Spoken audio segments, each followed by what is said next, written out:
Hey, this is John from Lullwater, and you're watching Tru Rock Revival. So you guys are from Athens, Georgia. Athens, Georgia. Okay, that's cool. Did some research, but I know a lot of bands that are from Athens. Mm-hmm. Some of the big ones, B-52s, REM, Black Crowes. How's it feel to be in a company like that? You know, one of my favorite bands, Drive-By Truckers, is also from Athens. Right. I think they've relocated, but no, it's cool. Like, you know, our drummer Joe is a massive Panic fan. Mm-hmm. Widespread fan, loves Panic. I've seen them so many times. So it's one of those things where when you're in Athens, it's you know you're in kind of a cool music city, and there's a lot of history from Athens, there is, especially in the late '80s, '90s, and so yeah, it's cool. It's cool being from Athens. Excellent. The new album. Had a chance. I told you I had a chance to listen to all the songs last night. I actually went through quite a few times. First song, Curtain Call. Cool song. You had me right from the beginning, right with the drums. A lot of cool rhythms on all the songs. On the song This Life, the intro, I actually thought I was listening to Wipeout for a second. Yeah, with the drum roll? Yes. Yeah, what's your thought on that? Joe hates it because Jacob and Joe had this, like, you know... That was going to be one of my other questions, but go ahead. They had this thing, and he's like, Joe, do a drum roll. Just kill it. And Joe's like, all right, you know. And we just hammered through it, or he hammered through it with Jacob, and Joe was sick during that roll. Really? And I think it took him a couple takes to do it, and then when he did, he just like, all right, I need some water. I need to go take some Mucinex or whatever it is. But I love it. I think every time that song is played and every time I hear it, it's really cool. The dynamic between, you wouldn't think that's how that song would start out. And yeah, it adds a cool little dynamic to it. Yeah, I for sure. I'm like, where's this going? Where's it going? And no, you guys pulled it off great. As far as your writing, who does most of the writing? Do you guys share in it, or is there somebody that is the primary writer, and then you bring something in, and everybody starts adding a little bit? Musically, we're all collective. We do write all together. I might come up with a riff, and then we'll explore it from there in the band house and the practice space, and Ray will come up with a riff, and Benny will throw a chorus on it, or Benny will write. Benny wrote some songs on this record, like just completely wrote the songs. Then I'll come in and write lyrics and vocals and do vocal melodies and things like that. So it's collective. Mm-hmm. We all respect each other and value each other as musicians in a way. So like, how can we make this better? Mm-hmm. And then we'll bring those songs to the studio, and Jacob will probably shit all over it and then rework it. Gotcha. I love you, Jacob. I'm just kidding. But no, he was a big help in that. Okay, cool. And who are some of your influences? When it comes to writing. I'm a big Pearl Jam fan. Okay, and 90s grunge. Yeah. I'm a kid of the 90s, and I just idolize those bands. And for me, the 90s grunge scene was very much of a huge influence for me as a writer. So I'd have to give Soundgarden and Eddie Vedder, Pearl Jam. Those guys are kind of, that's where I tend to cool. go. What about Tremonti? I know he's here. He's going to be here tonight. Yeah, Alter Bridge. Alter Bridge just kills. Yeah. Like, I'm a big fan of Alter Bridge, and it's really cool watching him every night. Because he's up there just doing his thing, and it's his band, but he's just an animal. He's a shredder. He just kills it. It's a great show. Yeah, we had an opportunity to interview Mark a few months back, and he was great. He was really great. But in your song "Dark Divided," it's as though you guys were sitting there in the same room with Mark. Yeah. I mean, it's great stuff.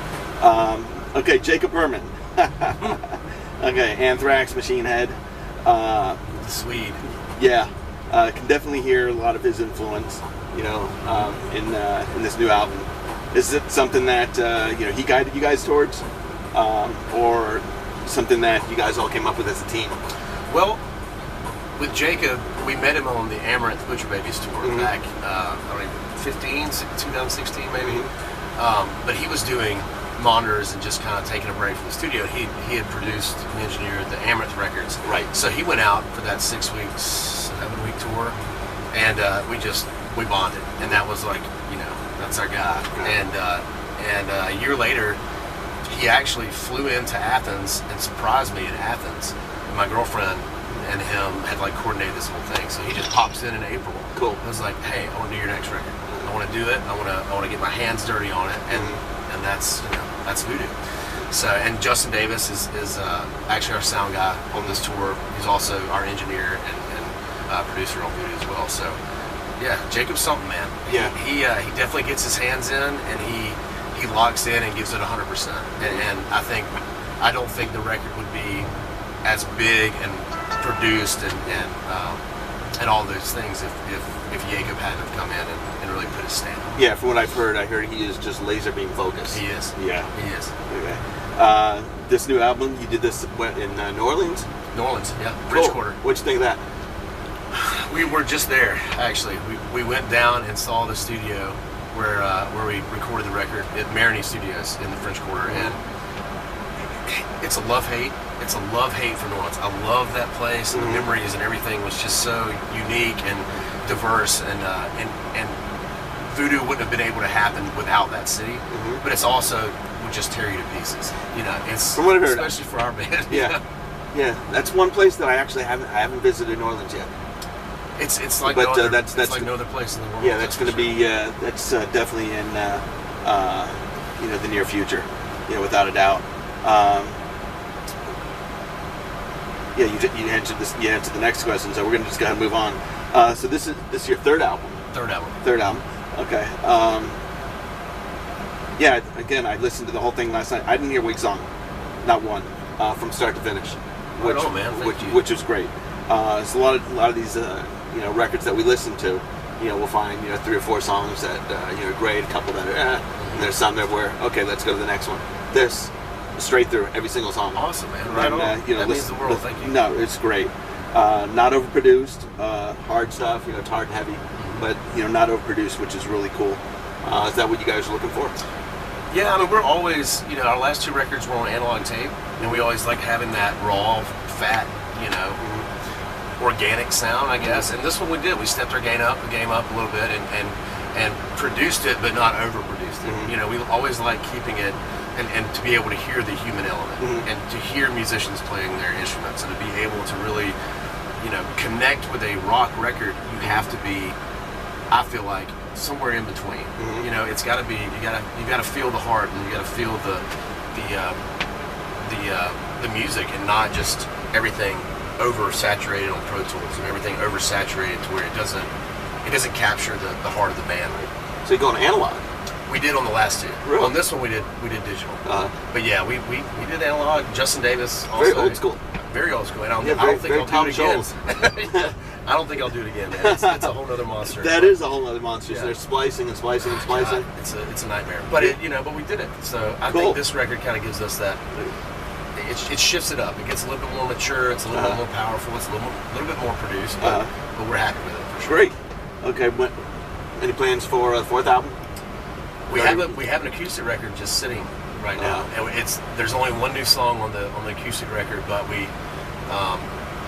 recorded it in Athens in October, I believe, of this year. So we're sitting on that. That's going to be kind of the next little thing we have.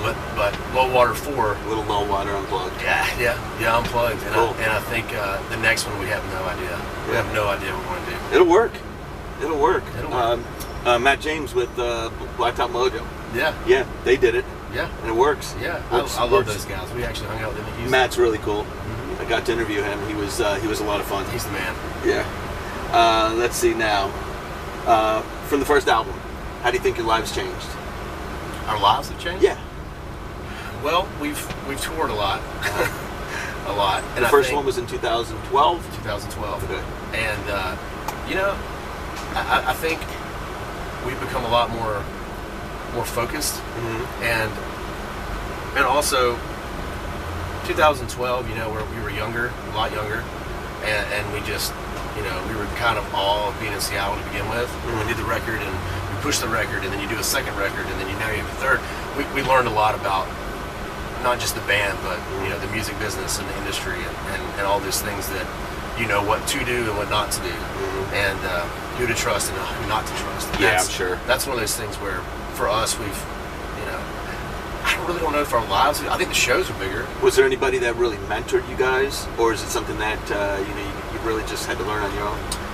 For us, we had to learn on our own. When we started, we didn't have like a famous uncle at Atlantic or something like that. But for me, I think Kevin Martin was like with the Candlebox tour that he really kind of took us under his wing and super gracious and humble. And I think that everything that he was telling me and I was kind of a sponge with Kevin, to where he would talk to me about this or that or business or whatever. Learn a lot from him. And I just we owe a lot to Kevin and Candlebox. Cool. Lullwater, where'd the name come from? A street sign. Really? In college. Seriously? Yeah. Cool. That's it. I wish it was something cool, and I hate the band name. I'm just like, why? 2:30 in the morning trying to explain that to wasted people. Why do you hate the name? Like it's just it's a mouthful. I don't hate it. I'm just teasing, but I wish it was something really cool and something like mysterious. But we were in college and just like, I think our job, the guitar player at the time was just really high. I was like, let's do Lullwater. Cool. It works. It works. I got a guy in Britain who I interviewed, older guy. He's about he's in his 60s. Shredder, absolute shredder. You should check him out on Facebook. Kenneth Petrie has a band called Mr. Spanky and the Hip Thrusters. Well, there you go. That's a mouthful. There you go. That's a mouthful. What's on the table for the rest of the year? The table for the rest of the year. I think we have the train going by. Yeah, right. Touring. I mean, that's our biggest focus, and staying on the road and reaching new fans and really promoting the record, because for us that's that's how you sell records, in my opinion, and that's how you really get loyal fans and people that will come back to the show. It's the show. That's the whole point of doing a record to begin with, is to play a live show. So I think touring for us is going to be the main focus. And, and what kind of venues are you doing? You doing a combination of large, big, small? Yeah, small, medium, large. I mean, Seven Dust Tour is definitely some really big shows. Yeah.